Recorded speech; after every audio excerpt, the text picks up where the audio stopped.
আসসালামু আলাইকুম প্রবাসী ভাইরা, কেমন আছেন আপনারা? ভালো আছেন নি ভাই? কালকে একটা ভিডিও আপলোড দিয়েছিলাম, আপনারা দেখছেন হয়তো, যে আমাদের পাওনা টাকা না দিয়ে মেয়ের দামারে কুরবানির গরু কিনে দেয়, তারপরে নিজে কুরবানির গরু কিনে।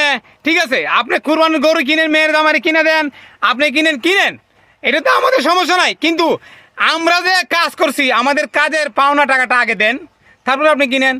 আমার ভিডিওতে ওনার ফেস্টিস হ্যাম্বার হয়ে গেছে, ওনার মান সম্মান চলে যাবে, পরিচিত লোকজনে দেখলে কি হবে। তা আমি বললাম, আমি তো আপনার নাম বলি নাই, আর যদিও নাম বলি নাই, তারপরে যদি বলে থাকি, আমি তো সত্যটা বলছি। আপনার হাফ বেতন কেন দিবেন? আমরা প্রবাসীরা মাসের পর মাসে জুন জুলাই মাসে কাজ করব, আপনারা হাফ বেতন দিবেন, আপনারা গরু কিনবেন, আর আমরা যদি হাফ বেতন নিয়ে কুরবানি দিতে আমাদের ধার করতে হবে, কর্জা করতে হবে, এটা তো ভাই কথা না। কাজ আমরা করি, আমাদের কাজের টাকা আমাদেরকে দেন। আপনি ব্যবসা করেন, আপনার ব্যবসার টাকা আপনি নেন। পুরো ভিডিওটা শেয়ার করবেন, ভালো থাকবেন, সুস্থ থাকবেন, নিজের প্রতি খেয়াল রাখবেন।